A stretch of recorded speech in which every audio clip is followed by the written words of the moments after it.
next talk will be today by Vincenzo de Risi.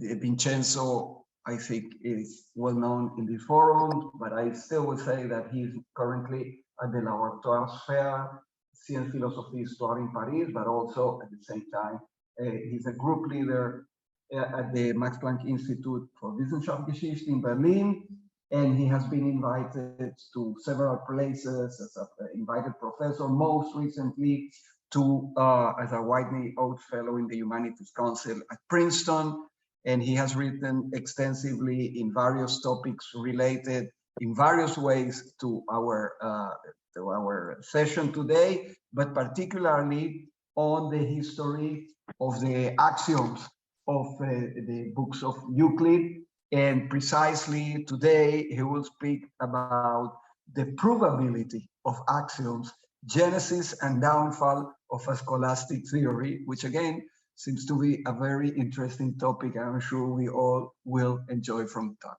So Vincenzo, please.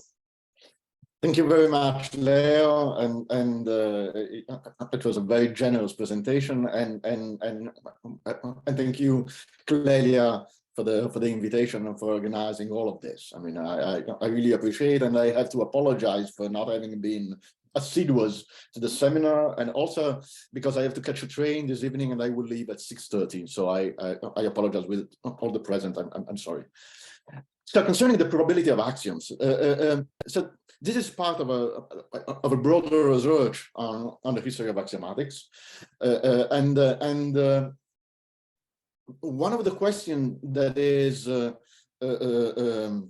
driving my research on the history of axioms from antiquity to the early modern age concerns, and in fact, a very simple question to state, that is to say, why did non-Euclidean geometry be only invented or discovered in the 19th century? That is, how did it happen that alternative geometries or axiomatic structures only arrived at a very late stage in the development of geometry? Here is the I mean, the idea that with a different axiom system, of course, we would have a different geometry is absolutely trivial, and so please, Clelia.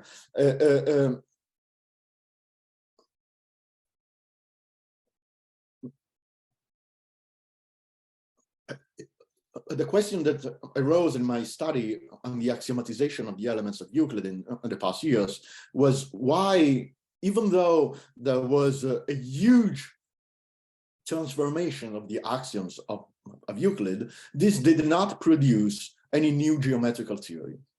I mean, to give you some numbers, the axioms prefacing the elements of Euclid were changed many times throughout the centuries. And if you take more or less the 200 most important editions of the elements of Euclid between the 15th and the 19th century, you will find something like 350 different axioms in order to ground elementary geometry. But the main point is that however huge is this number of axioms, and however numerous are the different axiomatic system, they were always axiomatizing the same geometrical theory. There were no non-Euclidean geometry in any sense before the 19th century. So I think that there must be something deep here in our conception, or better, in their conception of axioms, that prevented to imagine axioms dealing with a different corpora of truths. A simple explanation of that is given, of course, in some histories of mathematics, and just amounted to the fact that these people in the early modern age or in antiquity considered axioms to be self-evident, and therefore they did not question them. But of course, this is a very weak reason for they were able to question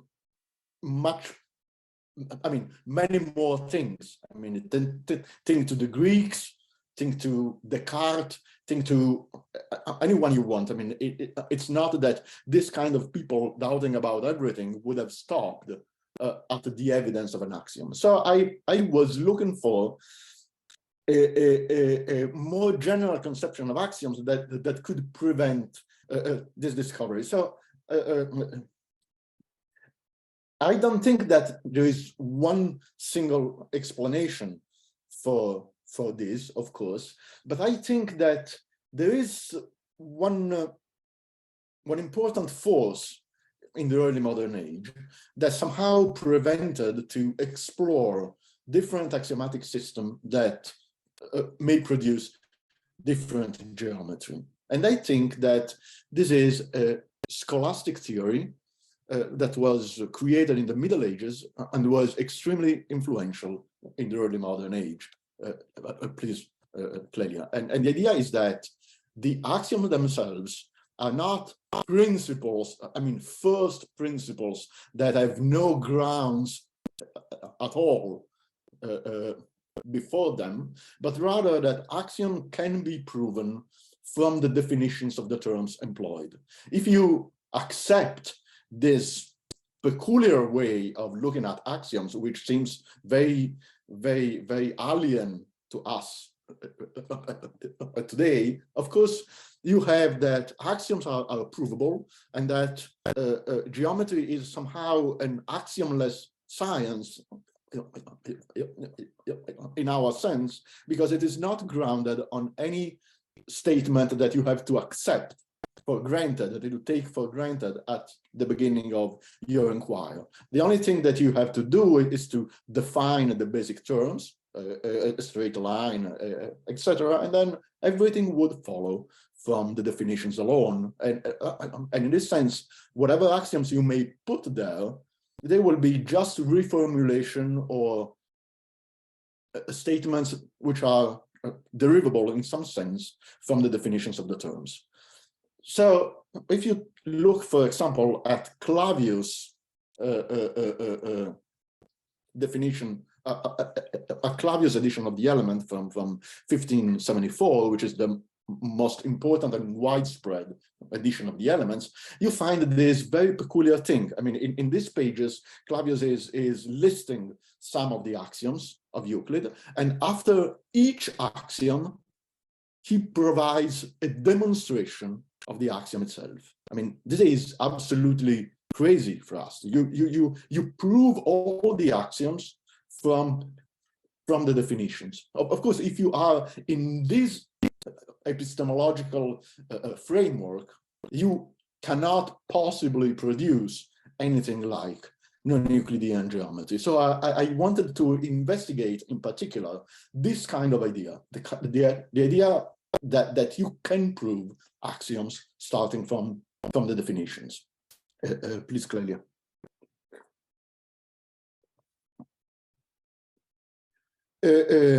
So what I found out is that this is, I mean, what Clavius and many other mathematicians were endorsing in the early modern age was in fact a theory that was born in medieval scholastic thought, and it was born in fact in the commentaries to the posterior analytics in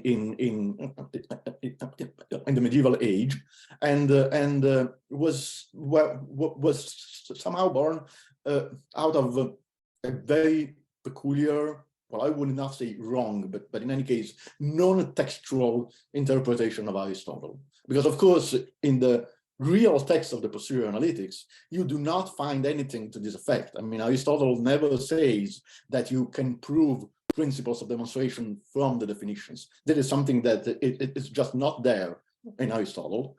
And as far as I understand, this was not there in the Greek commentators, and it was not there in the Arabic world, in either the mathematical commentaries or the philosophical commentaries on Aristotle. So it is something that pertains to the Latin scholastic of the Middle Ages. So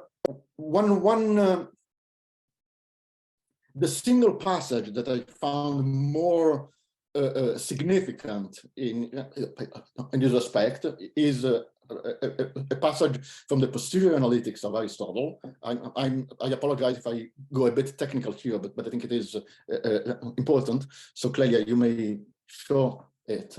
It is a very marginal passage of chapter 3 of the first book of the posterior analytics, in which Aristotle is really not saying anything important. I mean, it is a kind of a passing note. They say, we also assert that there is not only science, but also some principles of science by which we know the terms and the definitions, or the definition. Now, what Aristotle is alluding here is not entirely clear, but he has the entire book 2 of the posterior analytic explaining how do we know the terms and the definitions. So this principle may be the induction to which we know the terms, maybe the understanding to which we understand the term. But in any case, it is not, as I said, an important passage in the posterior analytics themselves.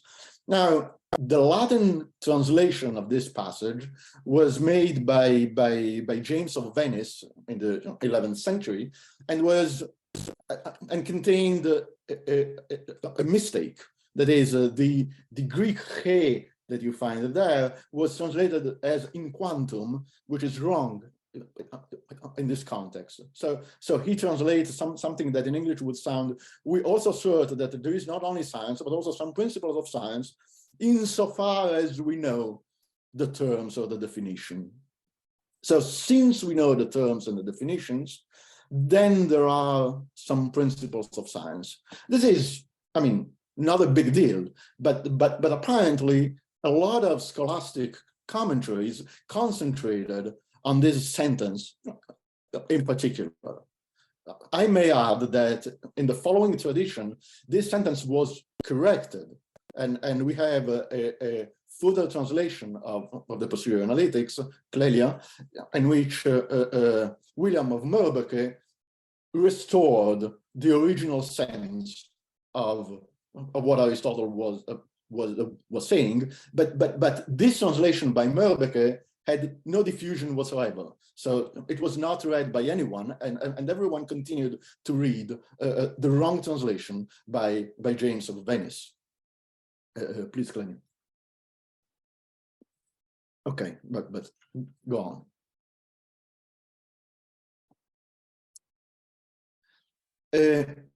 Now, the source of James of Venice translation may be, in fact, a Greek commentary written by Themistius in the 4th century that was also translated into Latin by Gerardo da Cremona, and so was also known in the medieval world.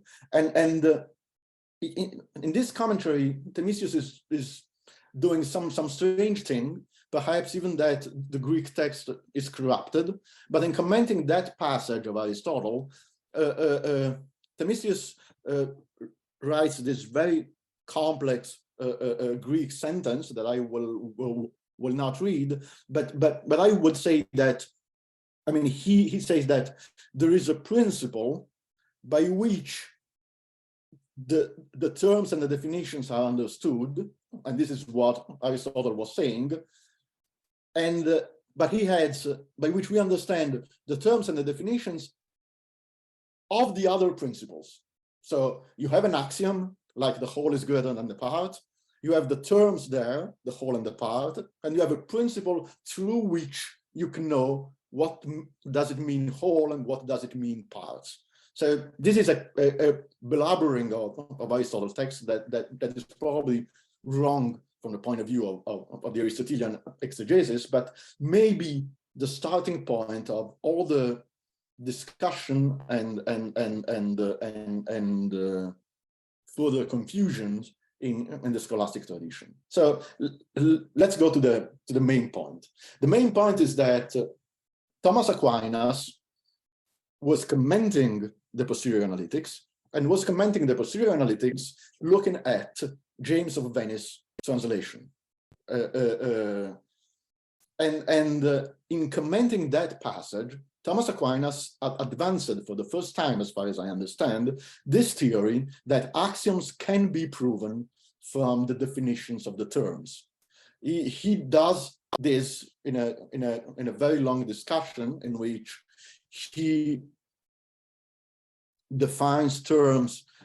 He uses the Aristotelian notion of immediacy of a statement. I mean, we can say that a statement like or the form A is B is immediate if there is no middle term different from A and B, such that you may make a syllogism: I is X, X is B, and therefore R is B. I mean, the connection between I and B should be somehow not mediated by a further middle term. And the Thomas Aquinas interpret this, Clelia,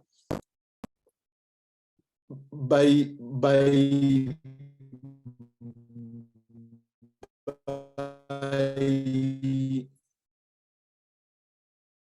enforcing a very strong logicity of the axioms. So please go on, Clelia. Here you find some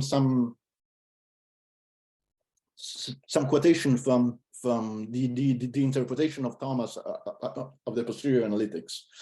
The sentence A is B is a principle or an immediate proposition if the notion of B is contained in the notion of A, and therefore there is no middle term. So I read here, any proposition whose predicate is included within the notion of the subject is immediate and known in virtue of itself as it stands. And then again, the truth of the common principles is made manifest from the knowledge of the common terms as being, non-being, whole, part, and the like. And finally,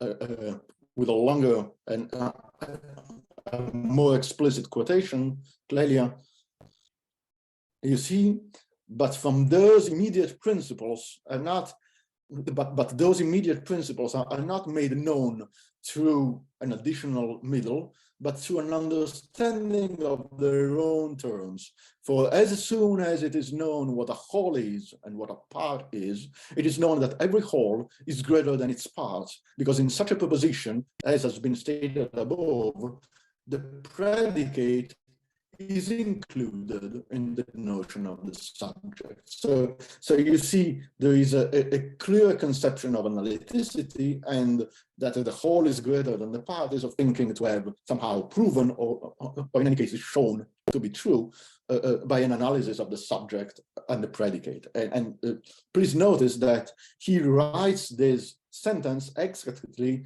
in commenting that passage wrongly translated by James of Venice. So he is commenting, in fact, that passage there.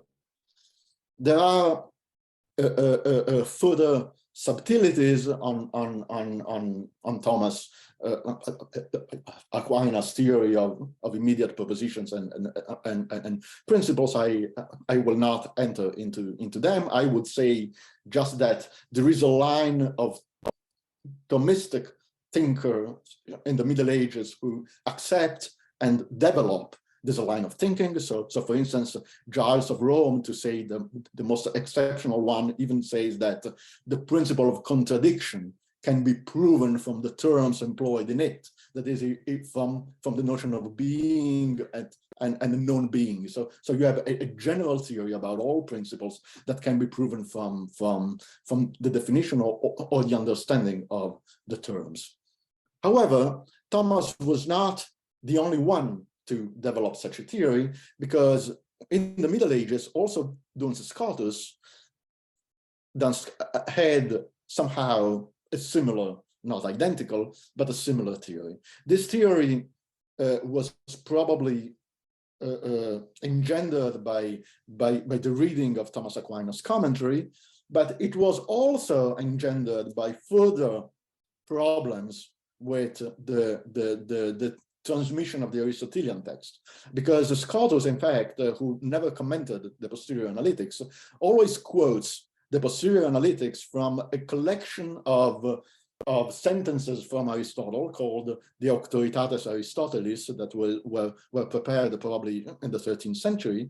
And in this book that Scotus quotes at least 3 times, the passage that I mentioned before, the one translated by James of Venice, has become a general principle.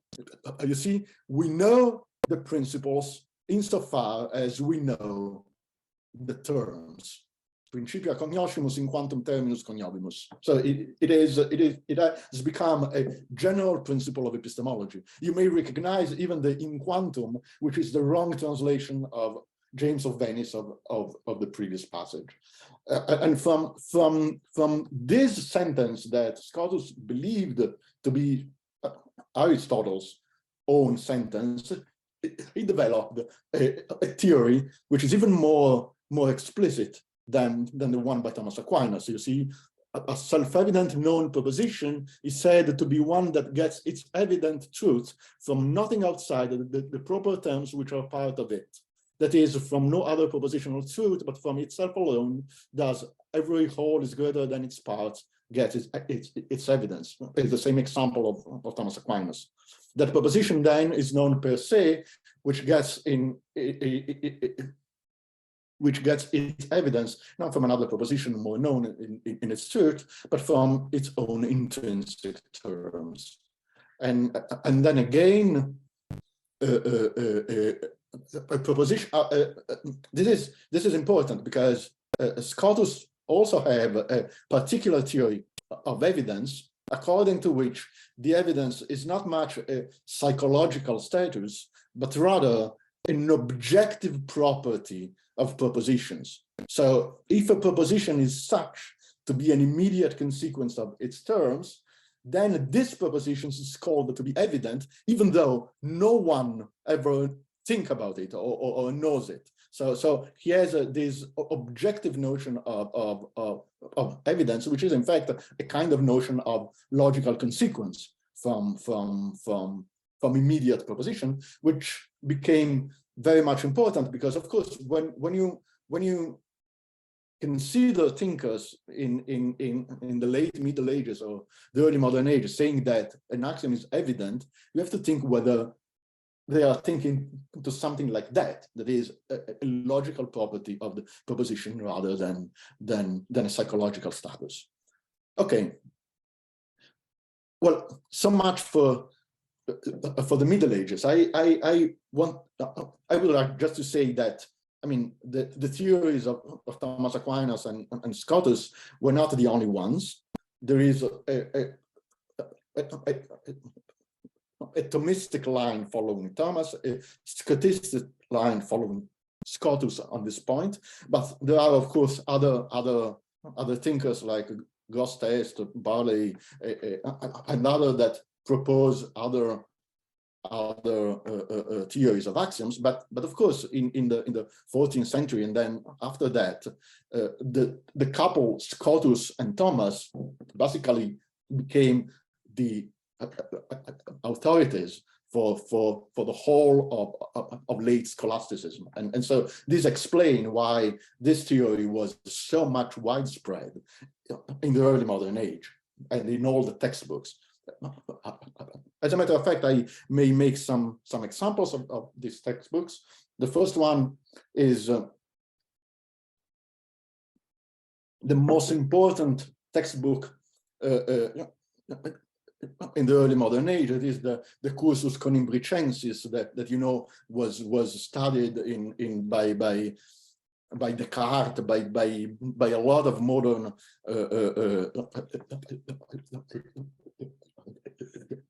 philosophers. It was published in 1606 and was the most widespread textbook in the Catholic world. And here, I mean, this is the beginning of the section on principle, on axioms. He says, Aristotle explains that there are some indemonstrable propositions from which science begins. He says, we assert that there is some principle of science by which we know the terms. From these words, later philosophers and theologians have produced the definition of a proposition known in itself. A proposition known in itself is a proposition which can be known from its terms alone.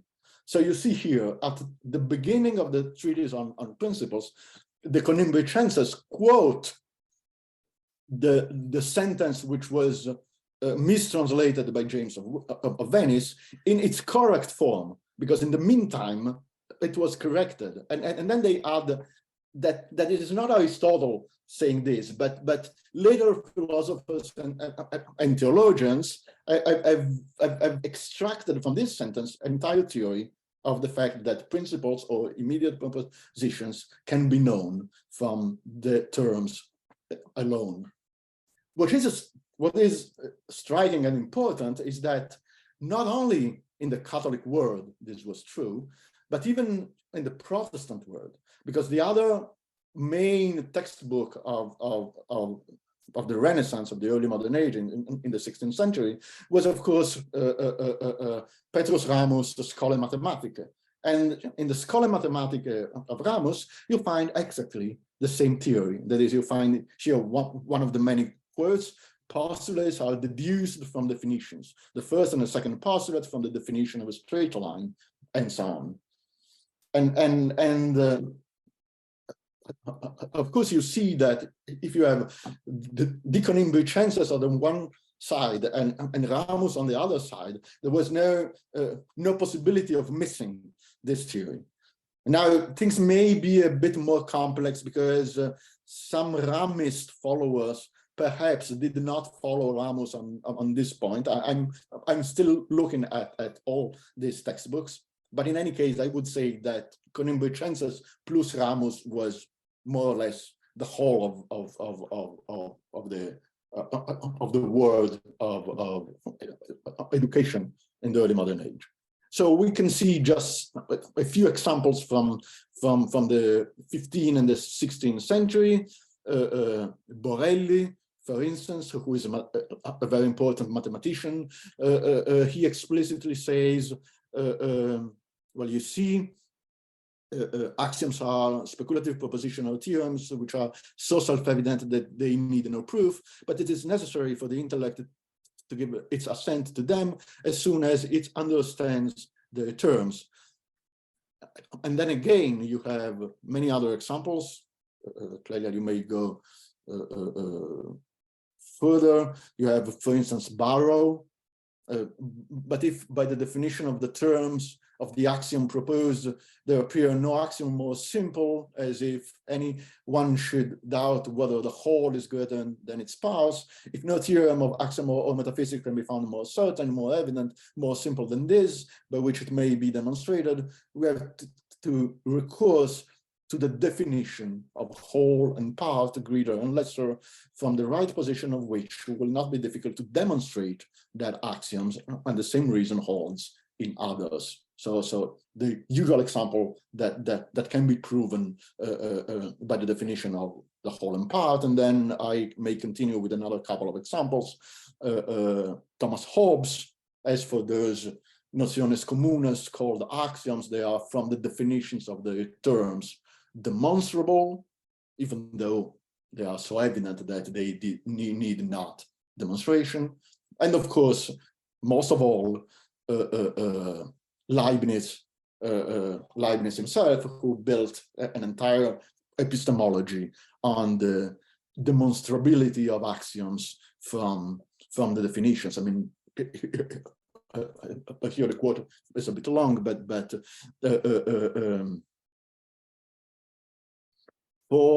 for in the demonstration of any proposition, nothing is used but definition, axioms, theorems, which have been demonstrated previously, and observations. Since the theorems, again, must be themselves be demonstrated, it follows that all truths can be resolved into definitions, identical propositions, and observations. The identical propositions are used in order to make the analytic deduction from the definitions to the axioms. And Leibniz's idea is that the whole of mathematics, in fact, can be reduced to identical proposition the principle of contradiction and the definitions of the terms involved. So I think this is very important in order to understand mathematical texts, mathematical epistemology, and even non-mathematical texts in the early modern age, because of course the axiomatic method was applied to many other kind of treatises, and not just in mathematics, thanks to Spinoza's ethics and so on. I mean, the whole of the axiomatic thinking in the early modern age was somehow influenced by this important way, and we cannot really understand the foundations of mathematics and the axiomatic method itself without knowing this scholastic theory. I would just spend 1 minute to say how this theory had some kind of crisis. So I don't think that there is one single reason. There were several reasons why this theory at some point in the 18th century disappeared. But I think that Clelia, go on, please. Well, even further, I think that the main point, in fact, is mostly, let's say, sociological. That is the fact that people in the 18th century just stopped reading the scholastic textbooks. And I think that this is the most important point. I mean, not the birth of rival theories or different conception of axioms, but the fact that this complex scholastic doctrine was just somehow forgotten. I may quote from an exchange that Leibniz had with the philosopher Conring, and Leibniz expounded to him his theory that the axioms are provable from the definitions, and Conring replied that all axioms are provable clearly is new and unprecedented principles. Perhaps you were joking where you claimed that. So Conring had never heard about this principle. And Leibniz replied, all schoolmen agree that the truth of the axiom becomes manifest as soon as the terms are understood. That is to say, that axiom can easily be proven through a short series of definitions. So I would say that here you find just two men of different generations. Leibniz was an overly educated scholastic philosopher that was discussing with someone who had no scholastic education at all. So I think that what happened in the 18th century actually was that everyone was like Conring. That is, everyone had just forgotten that this theory had been developed and was so important. And the result of this was that these people began to regard axioms as something different, something that cannot be proven through definitions, and therefore began to question the truth of axioms and asking, why should I conceive that these axioms are self-evident, that they cannot be changed, and so on. And here there is a story, and particularly in Germany, in which thinkers like Lambert and Kant begin to question the analyticity of the axioms, and at the end of the 18th century, non-Euclidean geometry was discovered, and people began to think about axioms in a very different way. So I think that it is absolutely important to realize that this scholastic theory was there since the 13th to the 18th century, and that the whole of the epistemology of mathematics was informed by this theory in a very strong sense, with very important consequences on mathematics itself, like the impossibility, let's say so, of conceiving different geometries. Okay, I will stop here. Thank you very much. Thank you, Vincenzo. again, we have a second talk that gives much food for thought.